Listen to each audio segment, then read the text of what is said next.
Eileen Stulak. I'm the Associate Minister of Operations here in the ministry. And I am Lily Sandberg. I am your former intern and soon-to-be Unity Reverend. What is the number now? What is the countdown number? 44 days. 44 days. But I am so excited to be here with you all. As you may have noticed, Reverend Jackie is not here this morning. She had a death in the family. Her matriarch, her grandmother, passed away this week. And so she is taking the necessary time with her people in California.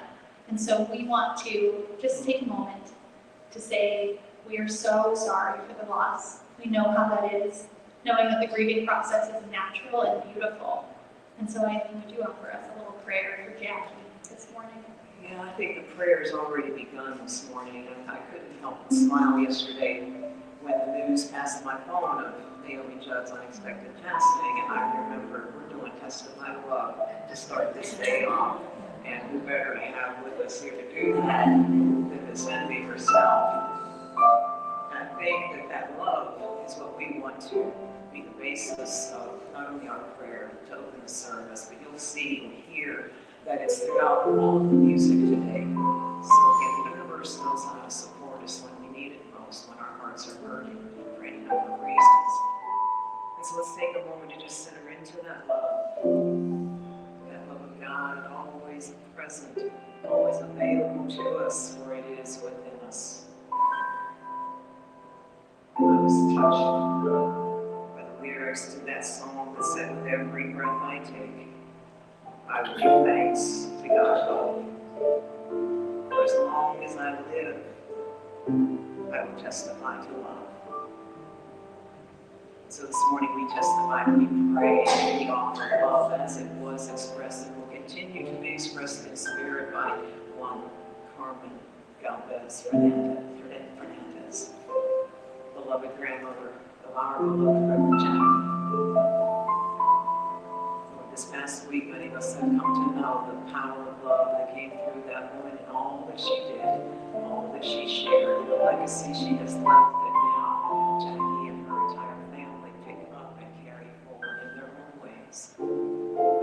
So we pray this morning that it is this love of God that Jackie and her family and all who ever knew Grandma Carmen, we pray that is what they feel surrounding them as they sit and be with the grief, with the sorrow, the tears, and the sadness. For it is this love of God that in its own way and in its own perfect time always begins to turn the sadness and tears into smiles and laughter through the memories created and continue to be lived.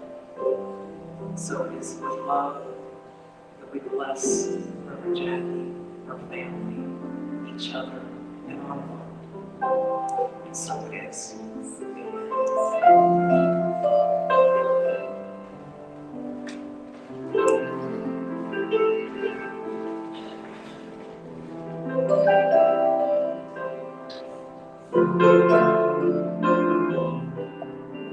So we open up. Even through it all, we open up.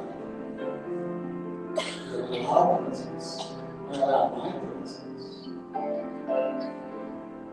to witness the love, knowing, blessed always.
Good morning. I'd like to give a quick shout out here as we get started with our announcements to Fred Albert.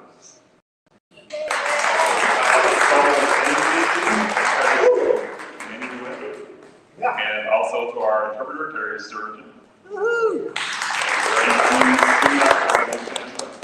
Thank you all for being here. So Reverend Eileen is going to be giving us a lesson today entitled TGIF. Thank God it's Fred. I think that's it. So as you can see, as you look around, we've relaxed the requirement for wearing a mask during this service. And so if you would like to continue wearing a mask, please feel free to do so. And if you feel comfortable without one, that is just fine too. All we ask is that you continue to show the same concern and care and respect for each other that you've done so well over these past many months. And we thank you for that. And we also affirm health and wholeness for everybody. We have some announcements this morning. The first is that our Yarn Blessing group will be meeting today in the cafe just outside the sanctuary. This will be a teaching session, and everyone's invited to join the group beginning at 2 p.m. this afternoon. And so Mother's Day is next Sunday, May 8th. We're inviting everyone to send a photo of their mother to the office to be included in a photo montage that will be part of this Sunday's service. That morning, photos will need to be received no later than Thursday, May 5th. We ask that you email them to ucop@ucop.org. You can also send them via Messenger on the church Facebook's page. And also a special call out to the men of the community. The men's group will be meeting for our monthly breakfast gathering this coming Saturday, May 7th. We meet at the Santa Fe Cafe on 87th Street. That will be at 8 a.m. And we'd love to have all of you come and join us. And this is an opportunity to connect, to share a meal, to meet new people, to share ideas and experiences. We hope to see all of you there. And if you have any questions, please see me after the service. And finally, the Leadership Council will be offering the next sharing service following the celebration service on Sunday, May 15th. We invite everyone to attend as the council will be doing several things. We'll be introducing all the nominees who will be up for election, which will take place at our membership meeting in June. We'll also be providing some results of the recent community survey, and finally, we're offering a financial update as we enter into our new fiscal year. And we're inviting everyone to save the day Wednesday, May 18th. That evening at 7 p.m., we'll be hosting Jan Phillips, who's a queer poet, author, and speaker, and also a former nun. The event will be here at Flex Pod and will include an interactive presentation and a book signing of her current book, Still on Fire, Field Notes from Queer Mystic. More details will be available next week, so mark your calendars and stay tuned. And now, together, let's speak the joint vision statement of the Unity Movement. A world powerfully transformed through the growing movement of shared spiritual awakening.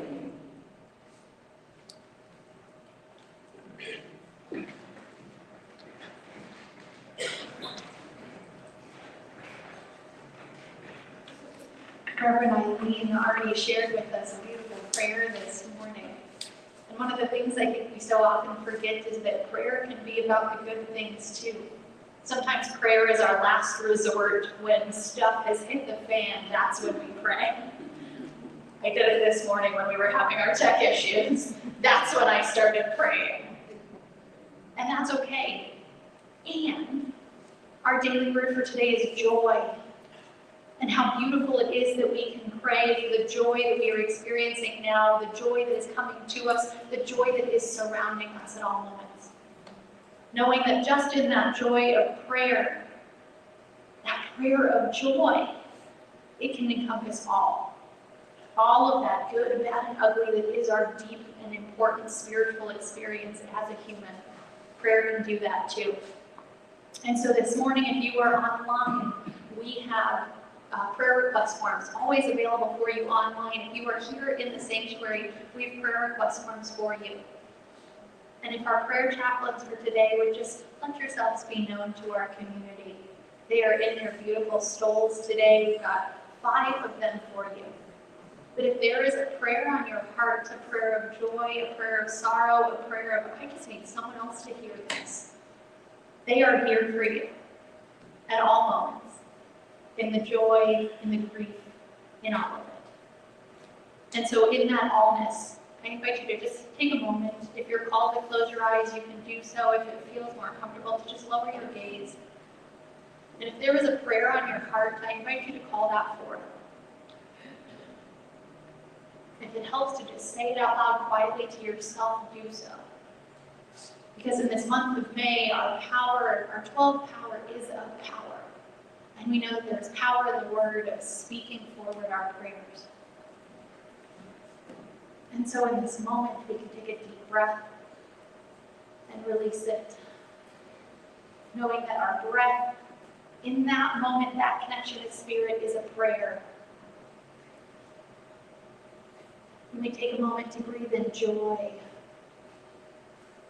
And breathe out joy. Because that is a prayer. We take a moment to breathe in peace and breathe out peace, because that is a prayer. We take a moment to breathe in compassion and breathe out compassion, because that is a prayer. And if there is someone or something on your heart, call it forward into this space.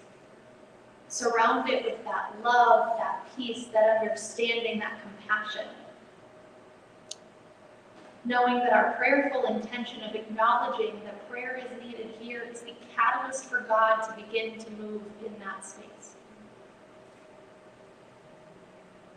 And so as we continue to breathe, we continue to pray.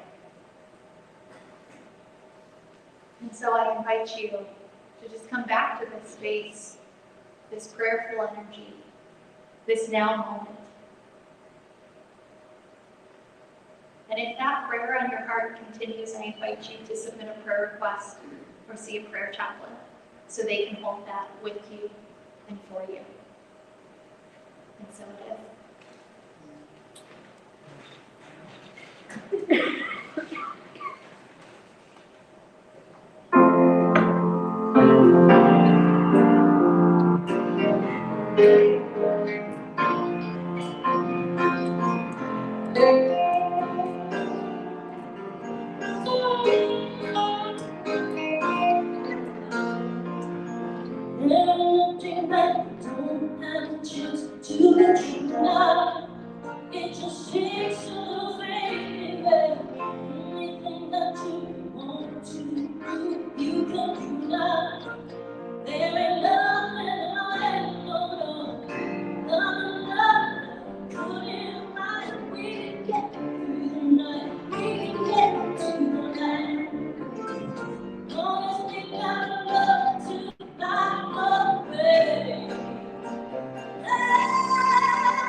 G now. All right. We're gonna hit the alphabet.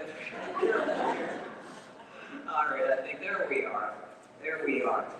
All right, so you may not know the extent of this, but I wanted to share with you our longtime Unity publication, Daily Word. It is currently in its 98th year. That's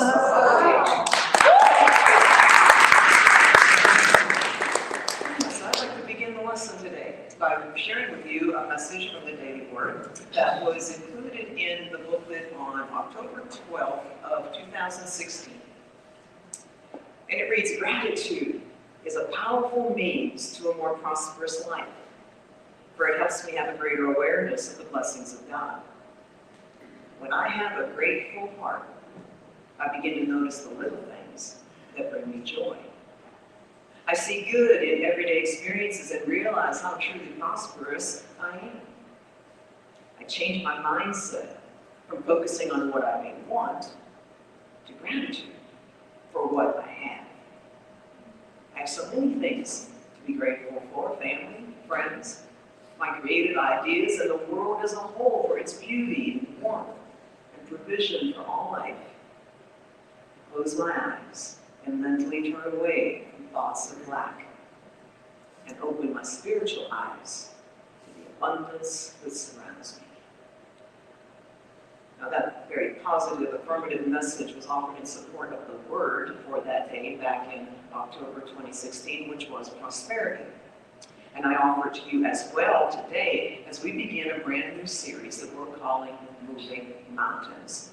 And the series is going to be all about taking a look at some of those quote-unquote mountains in our lives that stand in the way of our living our most fulfilled life possible, and seeing how we can begin to start moving those mountains aside.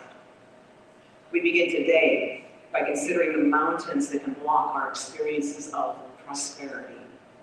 And some of the names that we can give to those mountains when they show up are the mountain of lack, the mountain of limitation, the mountain of scarcity, the mountain of not enough.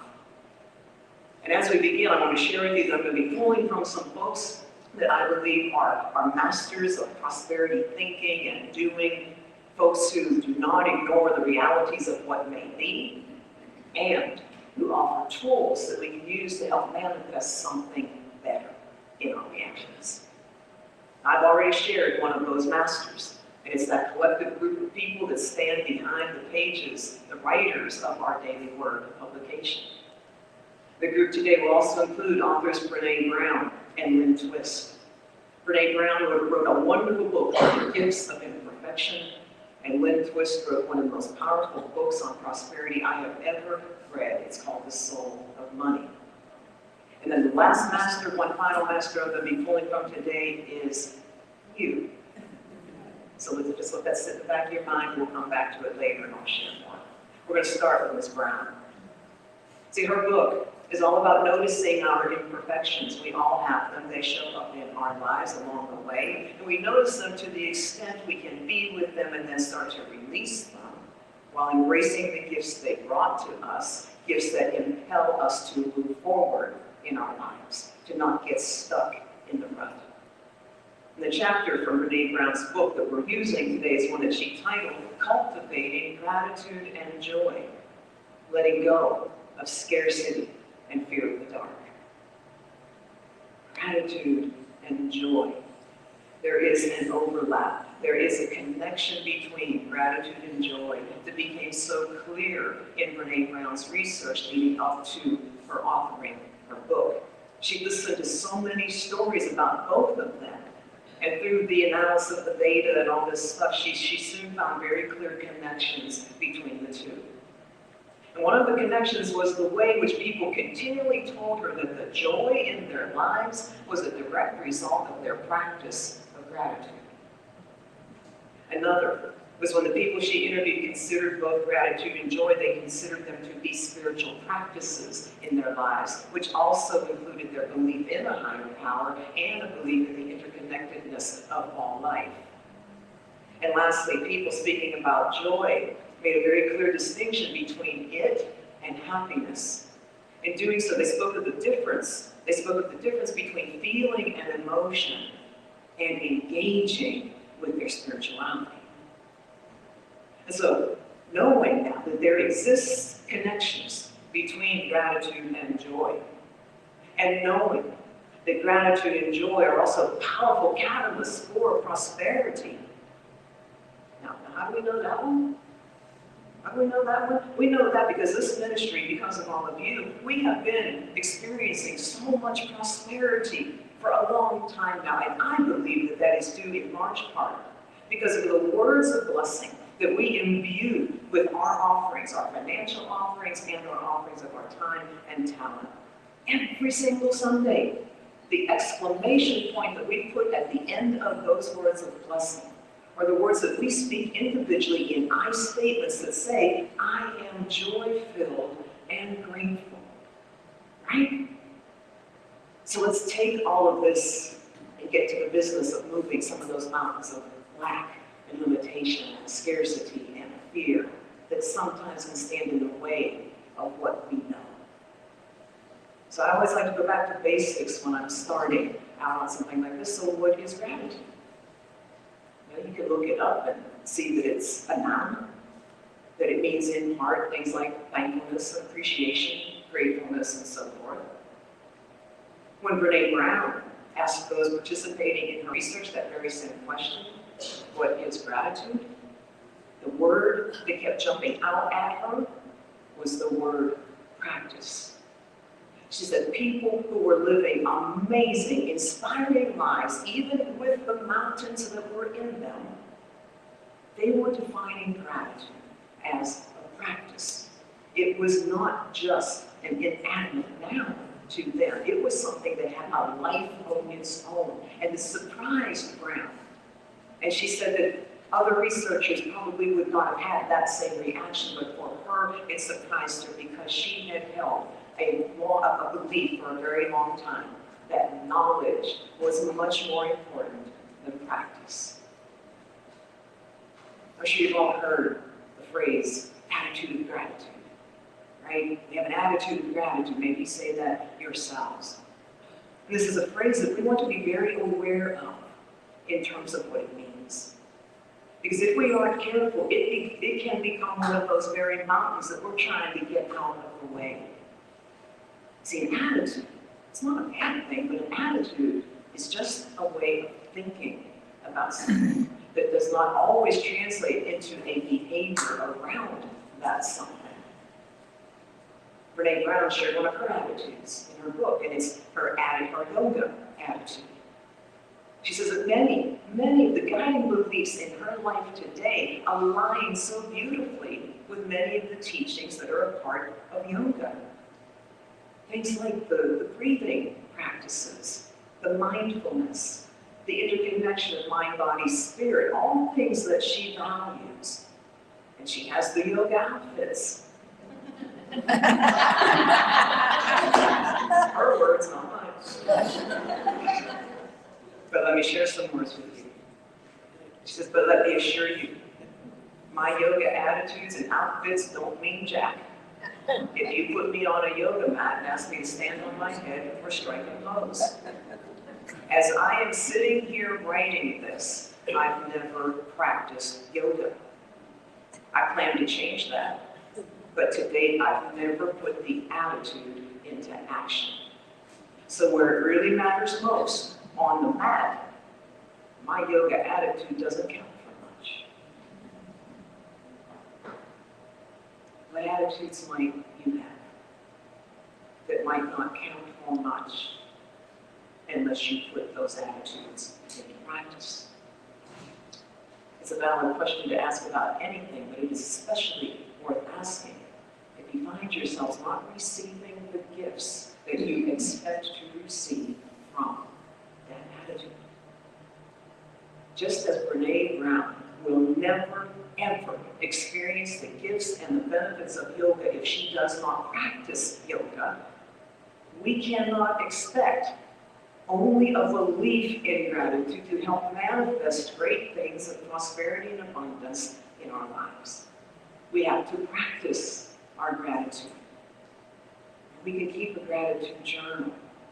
We can include at least one prayer of gratitude in our daily prayer practices or times of meditation. Many of you already do this. You can write in gratitude, with joy, thank you God, whatever, on the memo line of your checks or in the note boxes that all of our online giving platforms offer as well.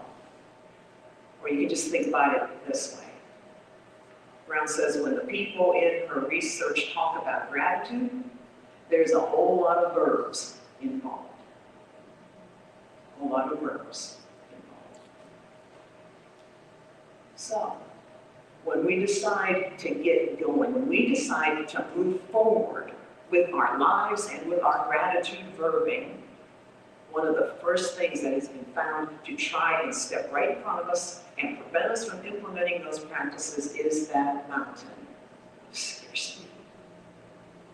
Scarcity. It can show up in so many different ways and through many different perspectives. We can look around us today and make note of those who are living with feelings of scarcity when it relates to, as it relates to safety. We can think about homeless people, or maybe an immigrant or a refugee, or maybe someone who practices a particular faith, or someone who has a particular sexual orientation or gender identification. Scarcity can also show up in ways that are common to many of us, regardless of any more particular or specific label or family story or history we may bring to the table. And it is a way that is tied directly to our prosperity consciousness, and as a result, how it is that we do or don't experience prosperity in our lives.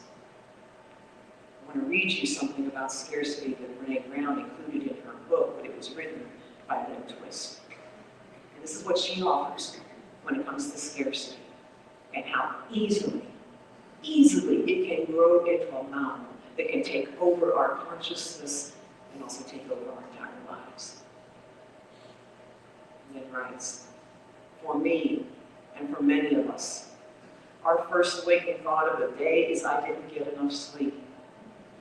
The next one is I don't have enough time. Whether true or not, the thought of not enough occurs to us automatically before we even think to question or examine it. We spend most of the hours and the days of our lives hearing, explaining, complaining, or worrying about what we don't have enough of. We don't have enough exercise. We don't have enough work. We don't have enough profits. We don't have enough power. We don't have enough wilderness. We don't have enough weekends. Of course, we don't ever have enough money, ever. We're not fit enough. We're not smart enough. We're not pretty enough, or fit enough, or educated, or successful enough, or rich enough, ever. Before we even sit up in bed, before our feet touch the floor, we are already inadequate, already behind, already losing, already lacking something. And by the time we go to bed at night, our minds race with a litany of what we didn't get or get done that day. And we go to sleep burdened by those thoughts and wake up to the reverie of lack. What begins as a simple expression of a hurried life, or even a challenged life, grows into the great justification for an unfulfilled life. Hear that last part again. A simple expression of a hurried or challenged life, growing into a great justification of an unfulfilled life, an unprosperous life. There's a lot of stuff packed into what Lynn Twist very honestly described. And there's one very important thing that was missing in all that Lynn Twist described. Gratitude. There was no attitude of gratitude in her words, let alone any practice of gratitude in her words. See, the thoughts of scarcity, they're just as powerful as any other thought that we place our focus on. See, we don't have a monopoly on this teaching whatsoever, but one of our basic spiritual teachings is that our thoughts are powerful, our thoughts are creative. Now, if that holds true, spiritual truth does not change. So that truth does not care what we're thinking. It has no bias to whether it's a happy thought or a negative thought. It's just going to spring into action. So if you find any of those thoughts all grounded in lack and not enough, making their way into your mind, if they are sitting there right now as we're gathered together, just take a minute or minutes, however much you need, to see how they can, or perhaps already are, impacting your experiences of prosperity. Because if you and I individually are focused, or as a ministry, we are focused on lack and limitation and scarcity and not enough. If our focus is only on that mountain, how can we ever expect to see our way through to give? And where in us is there room to receive? We can change our focus. And by doing so, we can change our mindset as it applies to prosperity and abundance. Several years ago, I began exploring prosperity teachings and principles in ways that go beyond simply saying it in the form of numbers or hours or percentages. I wanted to shift. I wanted to shift from feeling guilty, feeling obligated when I shared my gifts, especially my money. I wanted to shift from those feelings to feelings of gratitude and joy. And the high 90 percentile of that work involved me working on my own prosperity consciousness. And a part of it added just a little change and shift in some of the way I speak of my giving practices. I tend to use the word generosity these days, maybe in conjunction with, but more often than not on its own, aside from tithing. It's just one little shift for me. Lynn Twist today, she provides us with another perspective to put into our prosperity toolkits. It's what she views as sufficiency. Instead of taking the position that we often do, that in order to release scarcity, we got to go out there somewhere and start finding some abundance. No, she said, well, don't worry about going out anywhere to do anything. She said, we can just choose a mindset of sufficiency. And she writes, we each have a choice in any setting to step back and let go of the mindset of scarcity. Once we let go of scarcity, we discover the surprising truth of sufficiency. By sufficiency, I don't mean a quantity of anything. Sufficiency is not 2 steps up from poverty or 1 step short of abundance. It isn't a measure of barely enough or more than enough. Sufficiency is not an amount at all. It is an experience. It is a context we generate. It is a declaration. It is a knowing that there is enough and we are enough. Sufficiency resides inside each of us and we can move forward. It is a consciousness and attention and intentional choosing of the way we view and think about our circumstances. The way we think about our circumstances. So we call forward into our consciousness the truth that there is enough and we are enough. We begin to immediately express gratitude for what we have, and that opens our hearts to want to share parts of that with others. And the universe says, there's the opening in the heart. Now that person, now that business, that organization, that ministry is ready, willing, and able to receive. So it responds, like it's been responding here. And it does so in its ways and in its timing, which of course is always perfect in hindsight. In real time, it's sometimes a little bit harder to see. Sometimes there's still a little piece of that mountain blocking our view. But Brene Brown gave us a wonderful mantra in her book that is so easy to remember and to put into practice if we choose, each and every day. Now it is TGIF, but I'm sorry, Fred, it's not. Thank God it's Fred. We thank God for you every day. You know, we got you covered. It is TGIF. It also does not mean that you should just go around, screaming out, thank God it's Friday every day, every hour, every day. You'll get some sideways glances if you do. It also does not mean that you can only eat out at TGI Fridays restaurants, although I'm sure they would love it if you did. But for our purpose today, for our purpose of cultivating gratitude and joy, our purpose of strengthening and raising our prosperity consciousness so that it expands and gets expressed in more expansive ways, for our purpose today of moving those mountains of lack and limitation and scarcity and not enough, for our purposes, TGIF stands for trust, gratitude, inspiration, and faith. Trust, gratitude, inspiration, and faith.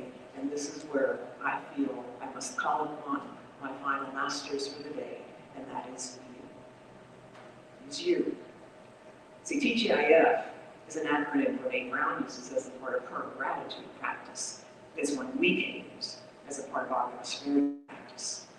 The practice is simply this. You do a check-in to yourself. And you ask yourself 4 questions. What am I trusting? What am I grateful for? What inspires me? How am I practicing my faith?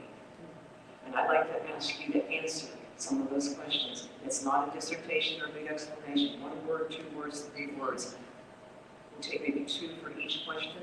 Lily, if you can connect with the online folks in case they want to type something into the comments section. Just shout out, and I'll repeat it so that everybody can hear it on the microphone. So in your practice of prosperity, in your prosperity consciousness, what are you trusting now? Somebody, just yell it out. God. God. What else? Oneness. Intuition. What, one more? Medication. That's right. Medication. Medication, okay. Anything coming through just yet, Billy? God. God. All right, let's go to the next one. In your practices, in your consciousness of prosperity, in your experiences of prosperity, what are you grateful for right now? Spring. Spring, Family. family, Laughter. laughter, Everything. everything, The help I have. the help that she has, Friends. friends. Eileen.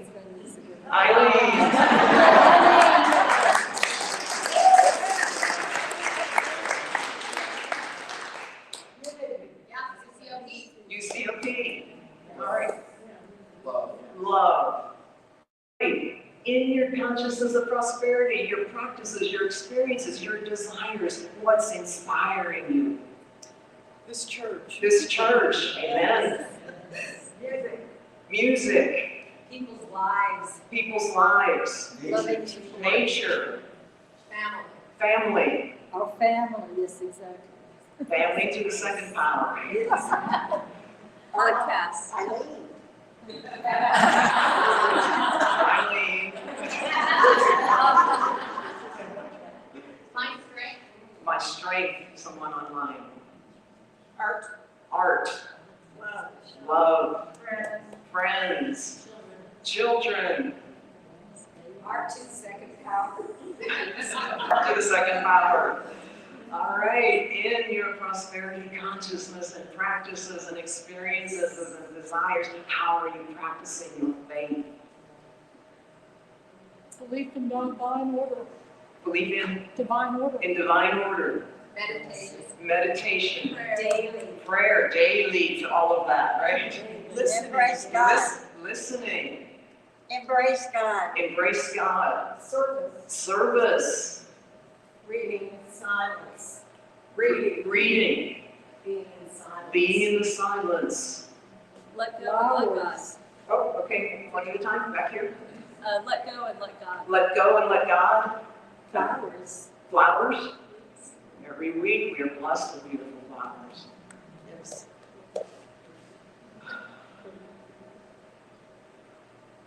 Let's feel into all of that. Can you feel how the energy has just increased and grown and expanded in just that last minute and a half of time? My friends, that is the energy of mountains being moved. God bless you.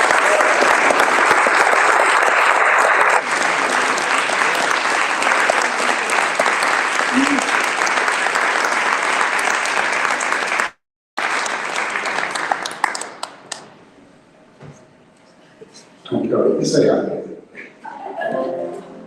Thank you for that. Thank you for that.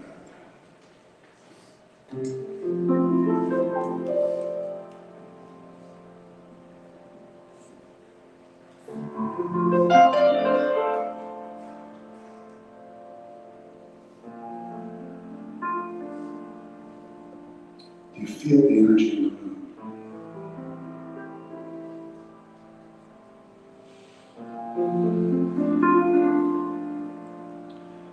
So often we just let it happen to us. We don't just stop and say, yeah, I feel the energy in the room. I feel what's going on here. I feel what's going on now. I'm grateful for Eileen to the second power.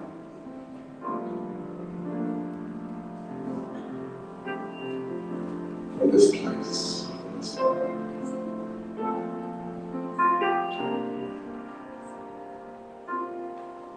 In the silence there is peace.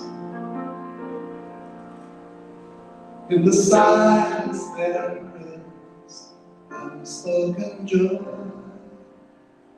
In the silence there is release. From a world full of chaos and noise.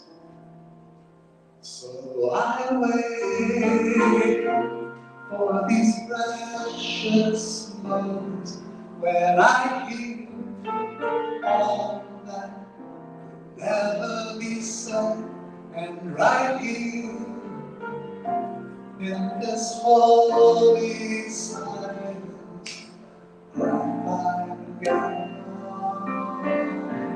I find myself.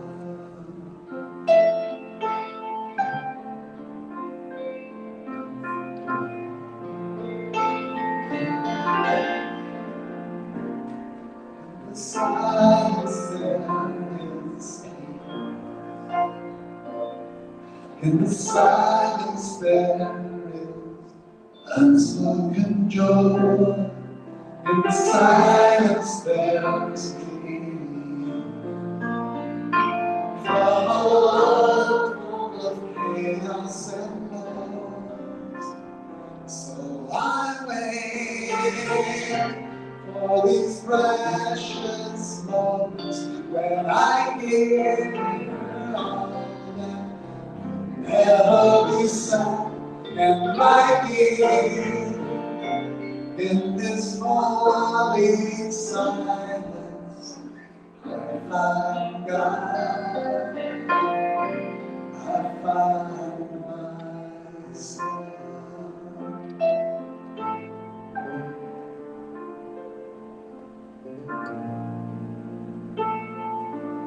So we pause, find ourselves as we breathe in to our highest self, to Christ's presence within.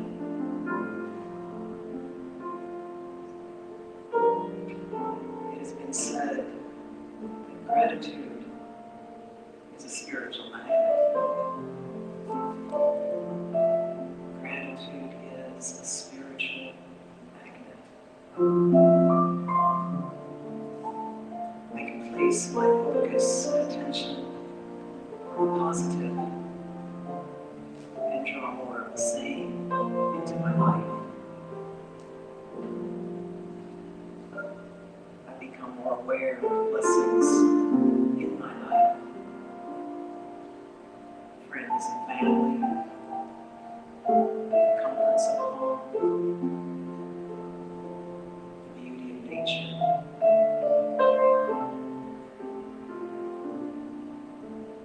In these moments of awareness, I live from a place of gratitude, and I experience an abundance of joy.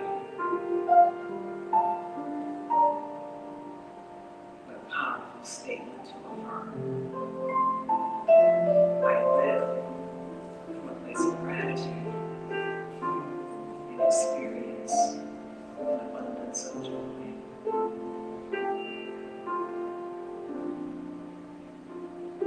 Keeping those words close at hand helps me refocus in times of challenge,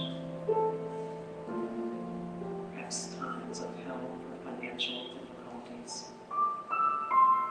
perhaps in times of transition, feeling lost or confused. So I take a moment to become still, to release any thoughts of lack, not enough, and in their place, plant the seeds of these words in my heart once again. I live from a place of gratitude and experience an abundance of joy in the silence.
blessings in my life.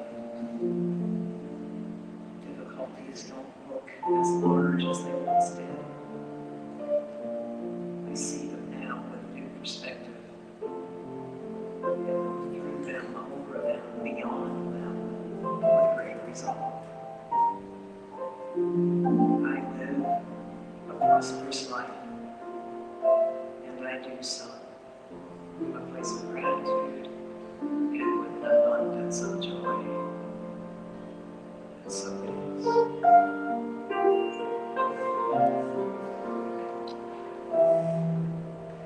So I wait for these precious moments when I hear all that could never be said. And right here in this holy silence, I find God.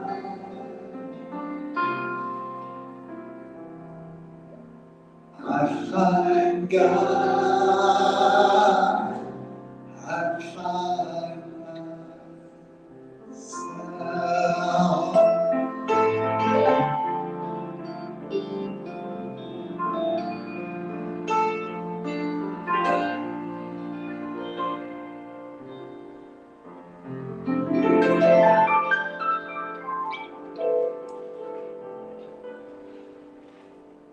Okay, are you ready for a pop quiz? What does TGIF stand for? Seriously, say it. Trust, gratitude, Inspiration. Hey. Hey, listen, Eileen. Like, one of the deepest fear as a minister is you just said all these incredible things and people remember none of it. So you have done an excellent job remembering, and that means you know it. Now you get to live it. And how fun is that process? And guess what? We have an opportunity right now for you to tap into your TGIF, to be able to step into that enoughness that you are, into the verb of not only giving, but of gratitude. Those are some of my favorite things, is that we are taking it into action. Spirituality is great to sit on your butt and be a spiritual person, but I think the best spiritual people are the ones that do. So now we get to do that. So if our ushers would come up, we are going to bless our giving, to be able to take action, to be God in action through our giving, through our gratitude, through our enoughness, through our TGIF. And join with me together. Divine love, through me, blesses and multiplies all that I have, all that I give, and all that I receive. And I am joy-filled and grateful. And if you are online, you can give too. There is our link in the chat box if you are live.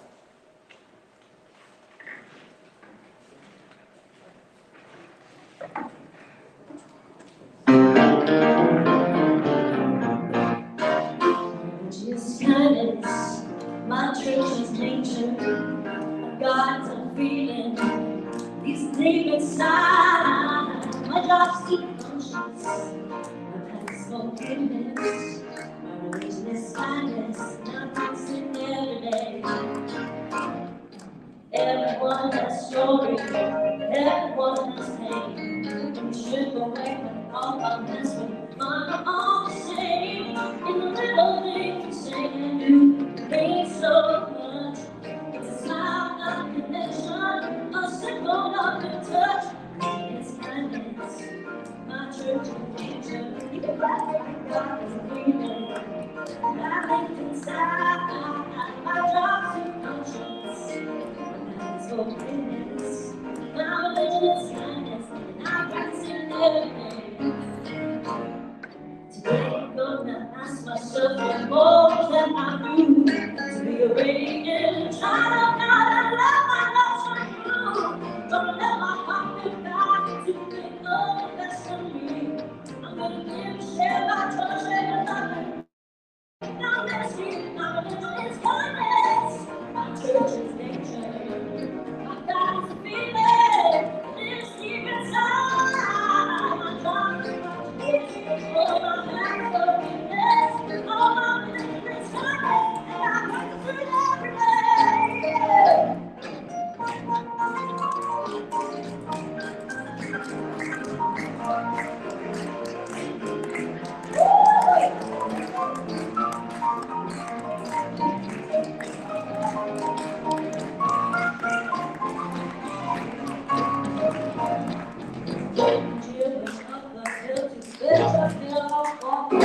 I'm broken down, children running after.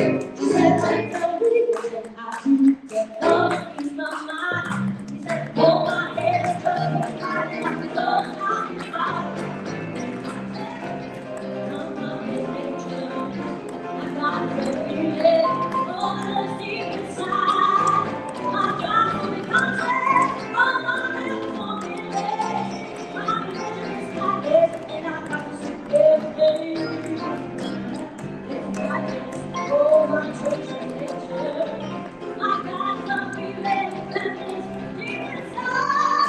I got to be content, all my lips won't be late. My religion is my best, and I got to sit every day. My religion is my best, and I got to sit every day.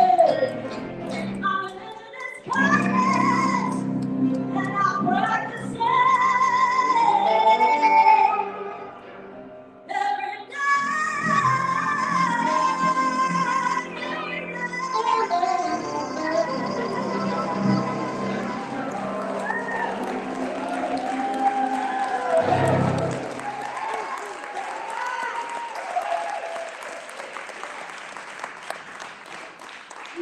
Thank you, EnVee. UCOP Trio, thank you. Our volunteer recognition for this month is in honor of our greeter and usher teams. The greeter team is the first contact we all have when we come to church, and they always offer a warm, friendly, and loving welcome when we arrive.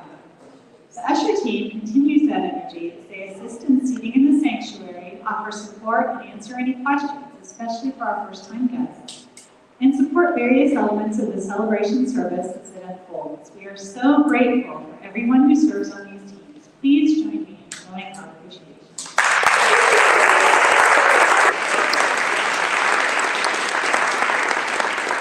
And after the service today, you can stop by the Script fundraiser table located right outside the exit doors to purchase gift cards for your everyday shopping needs, as well as the upcoming Mother's and Father's Day celebrations, graduations, and more. And then enjoy some hospitality and refreshments out in the cafe. All right, now let's join in speaking our mission together. Unity Church, so a living heart, transforms lives, and empowers people to make a difference in the world. And please join us next week and invite your friends and family. It's Mother's Day coming up, and Reverend Jackie will be back. And also, our Moving Mountain series will continue with Reverend Eileen. And so she is offering a lesson entitled A Mother's Love. Now let's welcome in our children.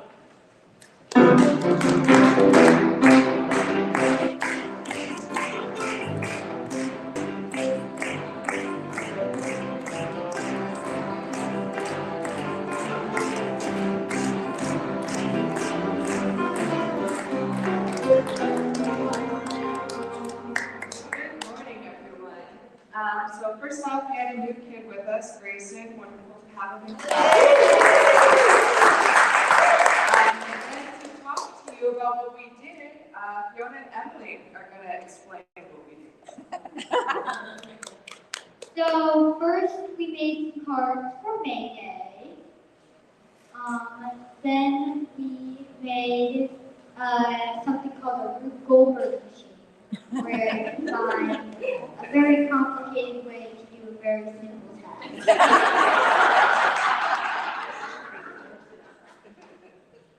May Day is where you give people cards and flowers.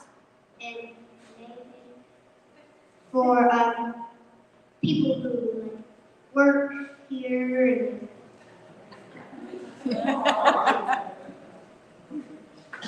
What did ours do? our machine was trying to flip flowers like this or this when they were laying down. We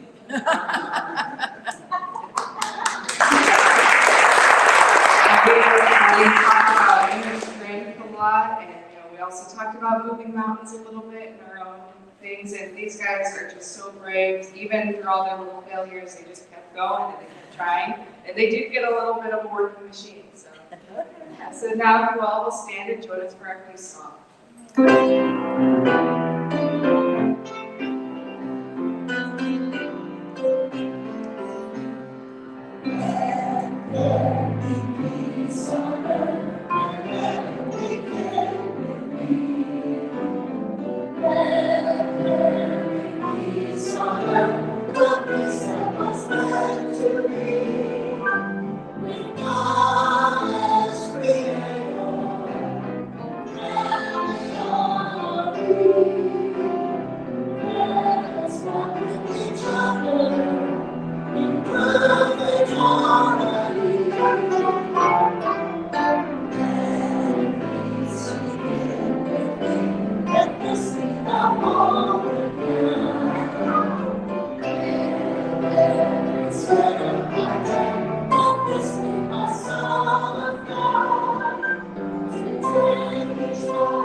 we are, God is, and all is well.